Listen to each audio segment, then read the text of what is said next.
to talk about one of the more fascinating of the mental mechanisms.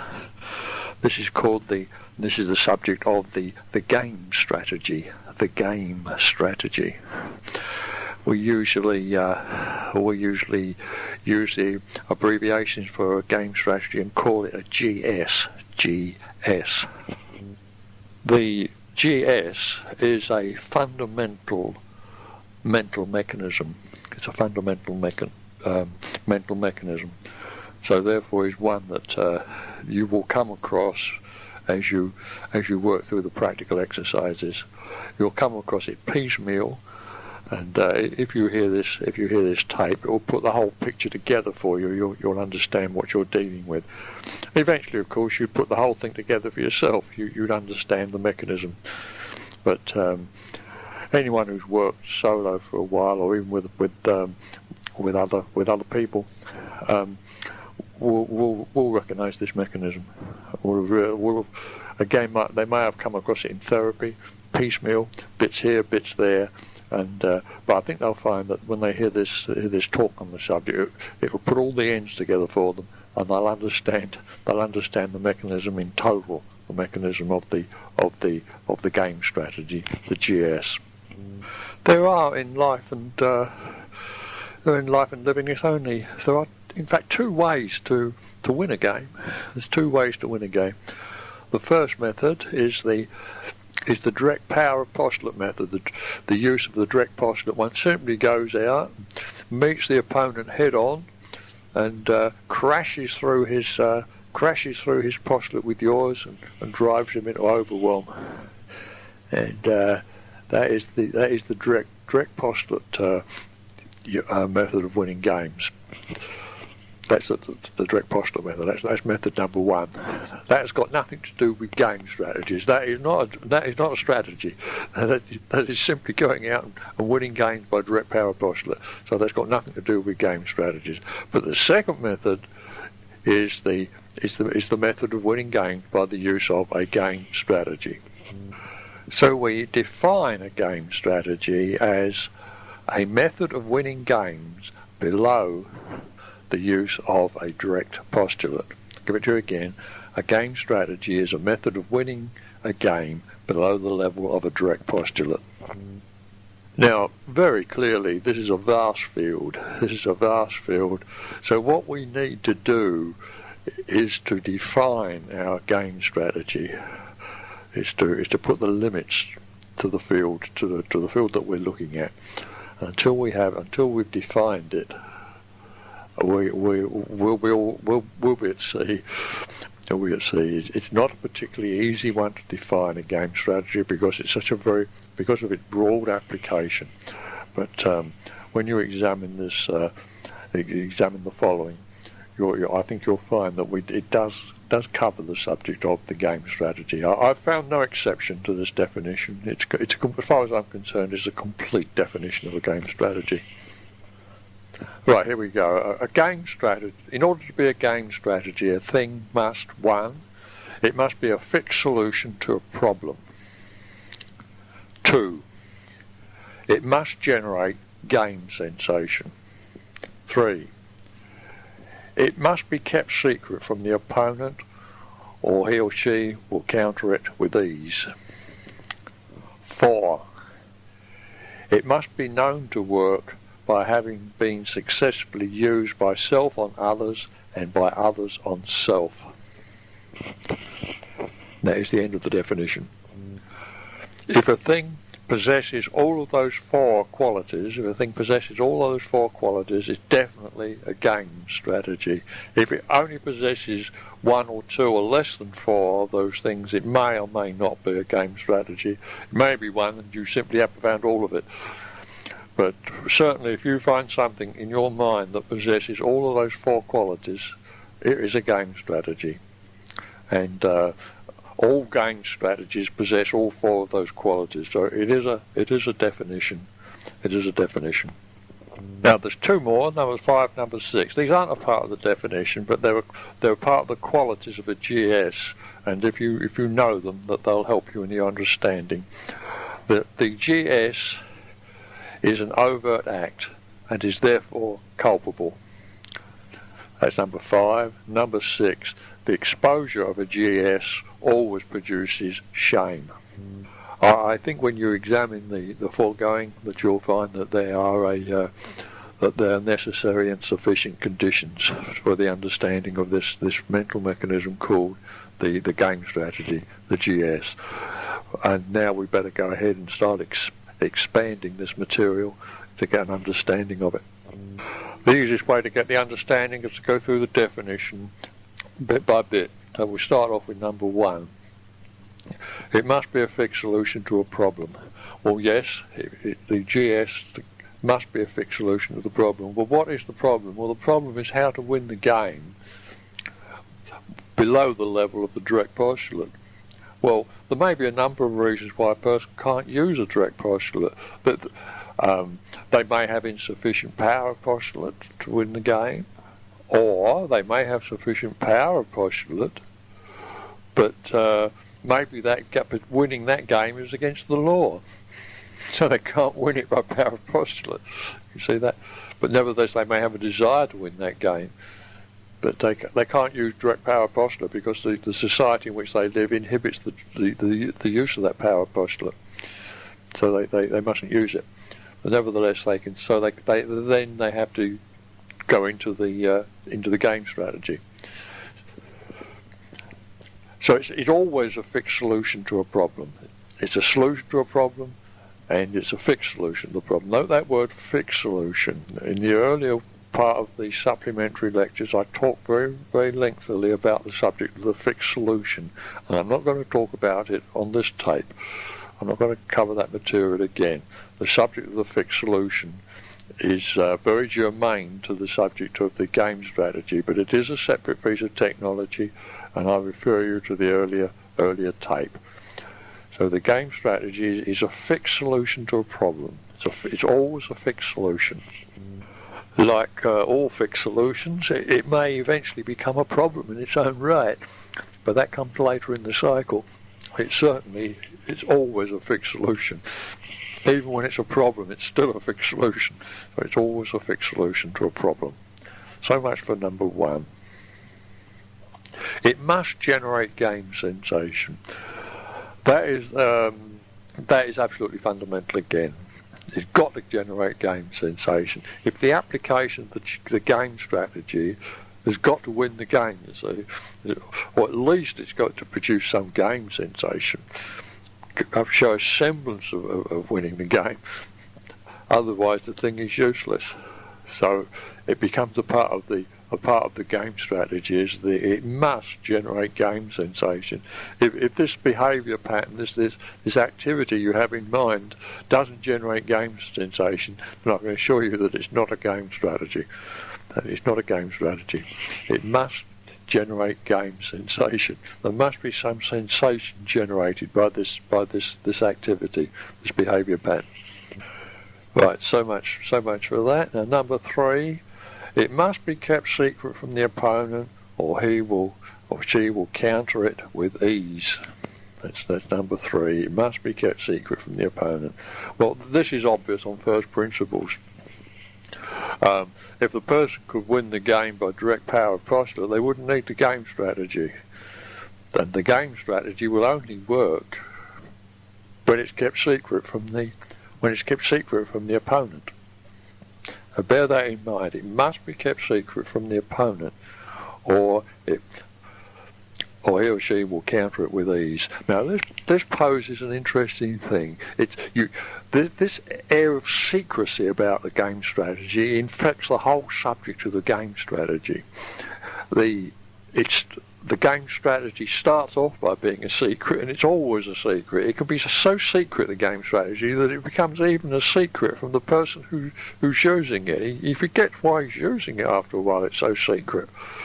You know, it not only must be kept secret from the opponent, but it ends up being kept a secret from him too. He finds himself in a compulsive behaviour that he doesn't know what. He's lost contact with why he's doing it. So this is a definite part of the pattern. Is this secrecy? So in terms of our of our to-know goals package, the postulate structure of the GS would be that it's must be known to self, or at least early in the cycle it must be known to self, but it must be not known to the opponent. So it must be known to self, but mustn't be known to the opponent. That's the postulate structure of it. And this throws a very strange complexion on the subject of the game strategy. Very strange complexion. It's almost paradoxical, the game strategies, and that's why I don't think it's not easy for researchers to put this, to cobble all the little bits together. I mean, Ron Hubbard in Scientology had various parts of the game strategy. He knew various bits of the game strategy, but he never put the whole thing together and called it a game strategy. But he had bits. And it was the secrecy part of it that was beating him all the time. It eluded me for a long while until I began to understand it. But the thing is, you see, the game strategy as a strategy is an existence. So as an existence, it's a be known. It's a be known. But a part of its strategy is that it mustn't be known to the opponent. So it's got this be not known component to it. So, as far as the person's concerned, he can know the strategy, but it mustn't be known to the opponent, otherwise it's useless. The opponent can counter it with ease. So it's got this double-edged effect. You get that? It's a be known, it's an existence. But at the same time, it mustn't be known to the opponent, so there's a secrecy component in it. And this holds it in suspension in the mind. This is why it doesn't easily erase, why it's very difficult to handle in routine therapy. The thing as a construction, the game strategy as a construction, is an analytical construction. It is not a reactive construction. It's not a reactive thing. It's a thing of the analytical mind. It's a thing that a person cobbled together themselves. So you must understand that about it. It's not something which has its genesis in the reactive bank. It is something which has its genesis in the analytical mind of the individual, who has a need to win games and creates the game strategy in order to win the game. So if you understood the whole of the games of a particular game strategy and got all the bits of it together and could see it in terms of a series of postulates, or a one-to-one postulate, or as a pattern of behaviour, and could wrap it all up, a particular game strategy could wrap it all up. This game strategy could be made the subject matter of the to-know goals package at level 5C. It is an existence in its own right. The whole thing is an existence. And it is erasable at level 5C as an existence. So you must never forget that it is an existence, and is therefore is a junior universe, and therefore is erasable at level 5C. But you've got to understand any particular game strategy. You've got to get all the bits out before you can do that. You've got to get it all out.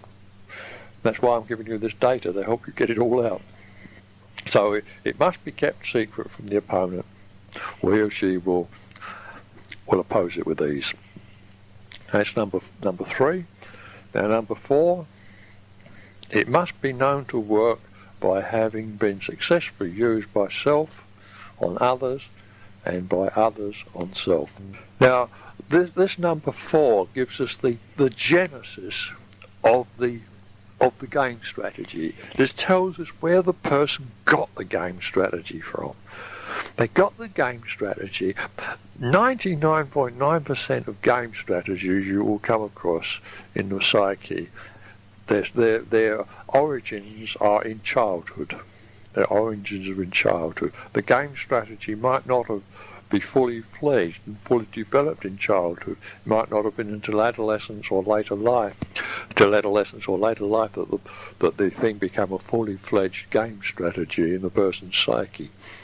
But the origins of it are in childhood, and the the idea for the game of a particular game strategy, the seeds of it, always come from this fact that the strategy has been used successfully on them. That often happens first. Often the first thing that happens is that somebody uses this strategy or something very, very similar to it on them, and it works. And the child realizes that they see this work. They think, gee, that really worked on me. And then later on they start cobbling it and putting it together and start using it on somebody else, and they find that it works on someone else. And so then they start to use it. They start to put it into action. And eventually it now becomes a permanent solution, permanent fixed solution to this problem of how to win a particular game.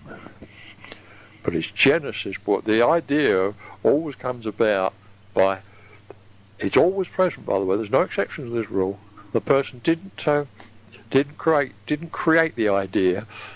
They didn't sort of pick it out of a cloud or dream it up or anything. It was actually, those two factors are actually present, that the GS has been used on them successfully, and they have successfully used the GS on others. Those things are always present on every GS, and don't miss it. If you miss it, you'll never get the roots of the GS out. Those two factors are always present. This is where the person gets the conviction from that it works. He has double conviction that it works, because it worked on him, and he's made it work on others. So he has an unshakable belief in the efficacy of his GS. What better belief could he have in the efficacy of the GS? That it's been used successfully on him, and he's used it successfully on others. So he knows it works. So he puts it into action. As you examine the GS, you'll realise that there's something sneaky about every GS, about every game strategy, simply because that they're withheld from the opponent. There's a withhold factor in there, that the opponent is not part and parcel of what is going on. In fact, it's, in order for the thing to work, the opponent must be in the dark as to what is happening, and that is an essential part of any GS. Number 3, it must be kept secret. Now, quite apart from the fact that it must be kept secret, because if the opponent discovers it, it's useless. Quite apart from that, the GS is an overt act. In its own right, it's an overt act. It's not considered an appreciated. It's not a loving act. A GS. Anyone who's been on the receiving end of a GS would regard it, that they would say that somebody is committing an overt act against them. A sneaky overt act, because it's not an obvious one. It's not all out in the open. It's covert. There's a covertness about the GS, which makes it makes it unpleasant. Makes it very unpleasant. So you'll find that every GS is an overt act, and is therefore culpable. Is blameworthy. You're not supposed to have GSs in polite society. You're not supposed to have them. Now, this fact produces enormous conflict in the mind of the game player. On the one hand, he has the compulsion to play games and win games, and he cannot. There's certain games he considers that he cannot win by direct postulate, by direct power of postulate. So he has to use a game strategy in order to win them. He has the compulsion to win them, and so he has a compulsion to use the game strategy mechanism. But on the other hand, every time he uses the mechanism, he builds up in his mind a burden of guilt. He knows he didn't ought to be doing it. He didn't ought to be using the mechanism, because the GS is an overt act, and is therefore culpable. He can be blamed for doing it. But the GS must be kept secret. It's got to be kept secret, otherwise it doesn't work. Now, you're beginning to get a pressure cooker effect on the games player here. On the one hand, he must use the GS because he can't use anything else to win games with, he considers. So on that side, he's got to keep using the GS. But every time he puts it into action, he adds to his burden of guilt. And the GS eventually becomes like a powder keg in his mind. He keeps piling up the overt every time he uses it. But he daren't mention it to anyone because they're culpable. You see, it's an overt act. You see the cleft stick the compulsive player gets himself into by the use of the GS, the game strategy mechanism. He ends up with a powder keg in his mind that is getting bigger and bigger and bigger. And the fuse is getting shorter and shorter and shorter. So it should become as no surprise to you to discover that the sudden exposure of a highly charged GS can produce the most violent reactions in therapy that are known, and in life can be known in life. Some of these sudden homicides inexplicable homicides that you read about in the newspapers and hear about on TV are undoubtedly the result of a suddenly, say in a marriage situation, either the husband or the wife suddenly exposes the other person's, the spouse's GS. And the powder keg blows. The sudden flush of shame and guilt just tears the person's mind apart explosively, and they'll pick up a knife, a gun, or anything and kill the other person. The urge is to destroy the person and is trying to break their GS, because once it's exposed, it's useless. And so it's a destructive exposure. The therapist, the psychotherapist, is aware of the mechanism. Ron Hubbard caught the flavour of this. Do you remember his mechanism of the mist withhold in therapy? You miss or withhold? He caught this. He'd had preclears blow in session when a withhold was missed. He used to say, well, the mist withhold, you know. And the mechanism there, what he got was, what he was seeing as miss withhold were really parts of game strategies. And the charge on them was powder keg. They had a powder keg type of charge on them. And the pre-clear wasn't certain whether the auditor knew about it or whether the auditor didn't know about it. And it was upsetting the pre-clear in the session, making the pre-clear up ARC breaky. And eventually the pre-clear would blow the session. He didn't quite know whether the auditor knew or whether the auditor didn't know about his GS.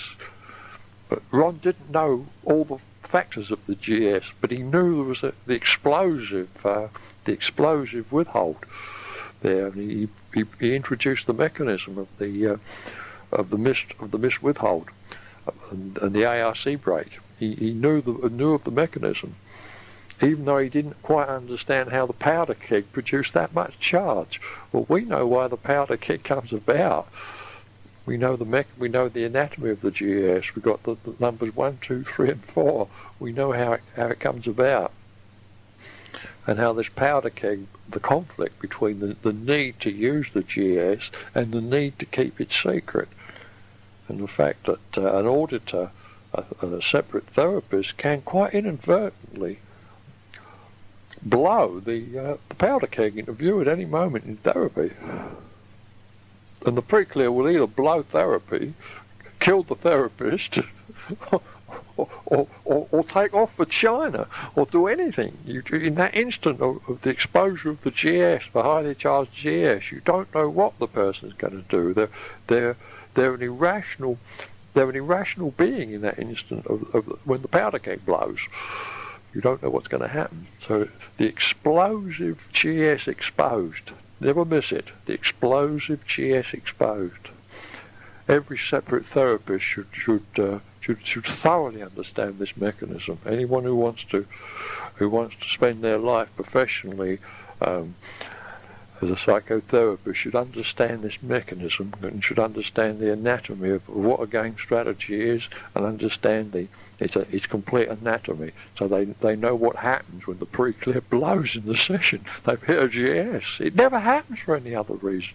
It's the only reason a pre-clear will blow in a session. It's the only reason he ever gets so terribly upset and an ARC broken there, when there's no palpable reason that the auditor's done anything wrong. The auditor hasn't flubbed. It's suddenly the session's going along fine. There's no flub by the auditor. He's running the right process. Everything's going fine. Suddenly the pre-clear ups and blows. What happened? Well, he touched the corner of a GS. The explosive GS exposed. It was too much for the pre-clear. He was, you see, pre-clear puts the person with the GS is in an impossible position. It's culpable, but he's got to keep using it because it's the only way he knows to generate the game sensation, and he's got to keep generating the game sensation which the GS produces for him. So he's on a compulsion to use the GS. It works. He can't stop using it. It's a fixed solution to a problem. He can't stop using it. He's got to use it to generate the sensation and to win the games. But on the other hand, it must be kept secret. No one must know about it. So is it any wonder that the charge builds up on the GS, and that the exposure of the GS in a therapy session can produce an explosive effect on the pre-clear. It puts him in an impossible position. The thing mustn't be exposed, but it is being exposed.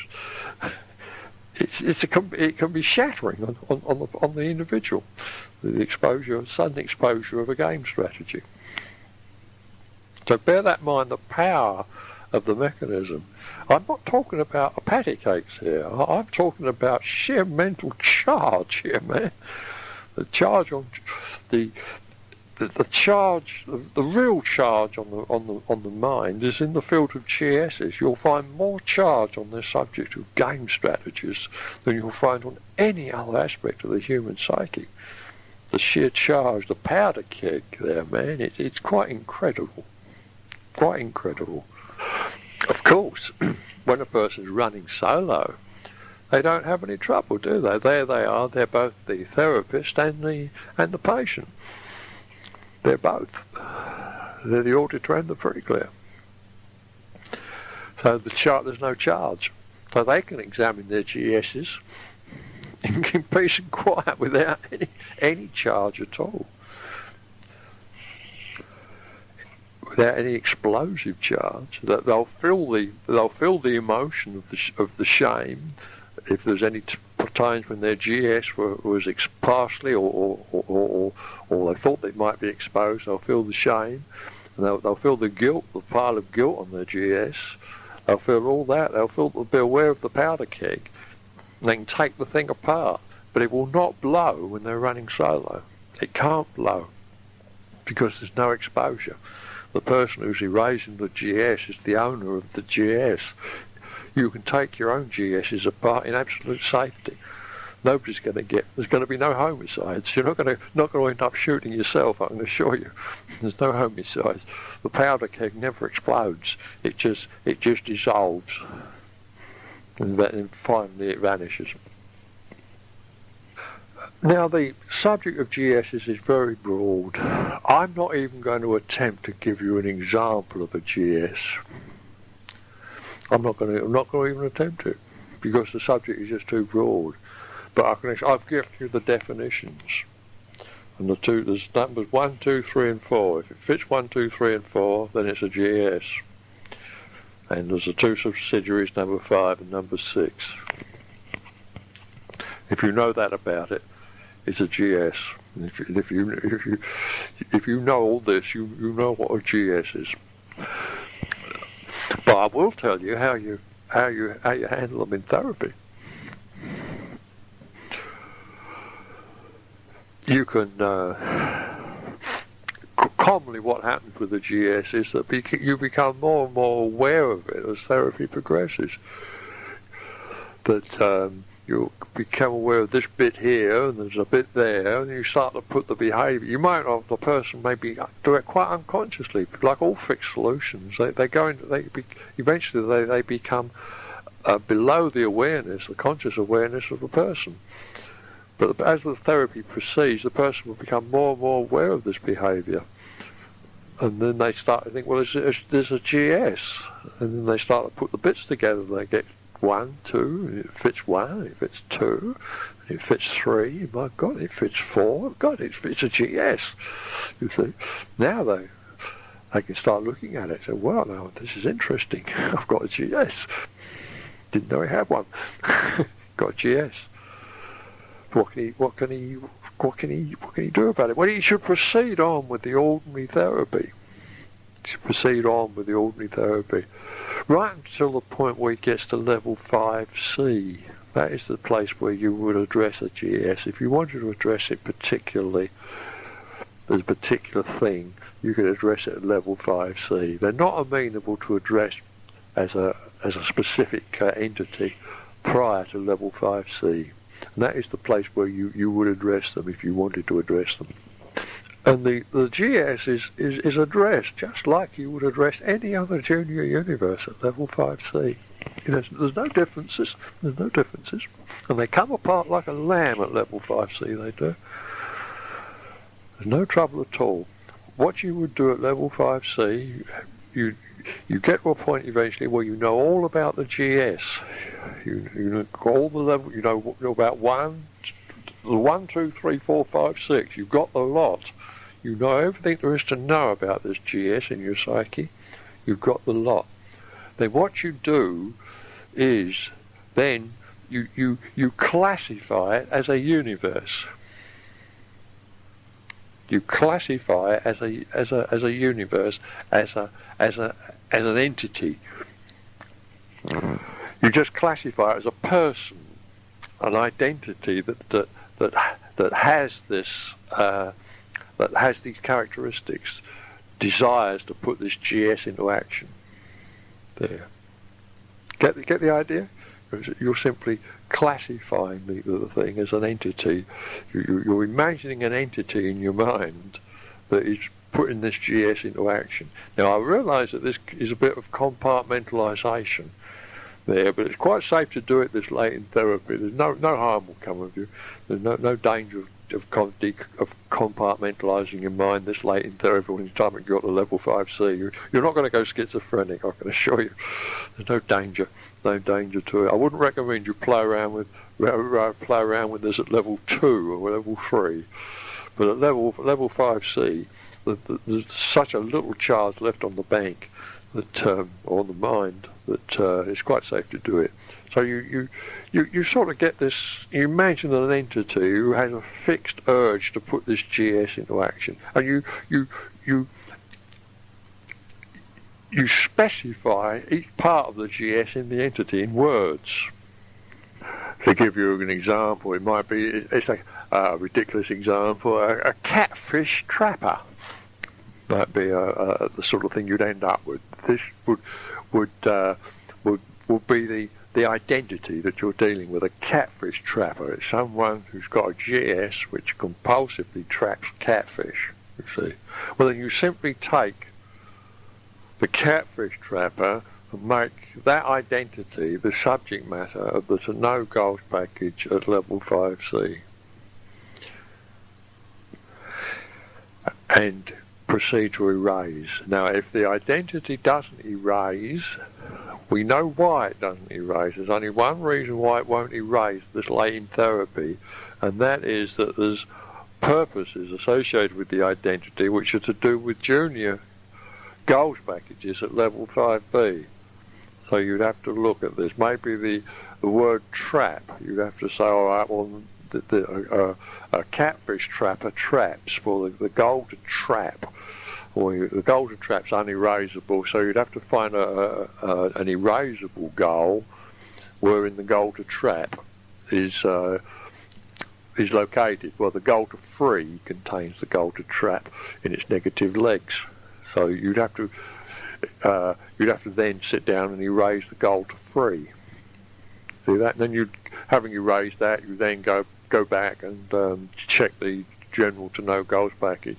Then you go back to level 5C and pick up your catfish trapper again and go ahead with the erasure at level 5C. You follow that? In other words, it's a standard erasure of the junior universe there. You're not doing anything special. All this I've explained before. It's all on the write-up of how to do it, of how you handle a junior universe at level 5C. You're treating it routinely as a junior universe at level 5C. But you need to specify it to get it into words. Don't just have it as an airy idea in your mind. Get down to the nitty-gritty. What is this identity doing? Well, he's a catfish trapper. That sums him up. He's a catfish trapper. That's all he does. That's necessary and sufficient to describe him.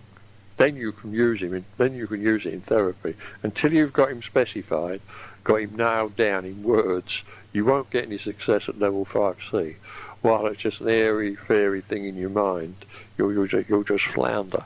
But as soon as you can get the junior universe named, specified and named at level 5C, then you can proceed with the erasure.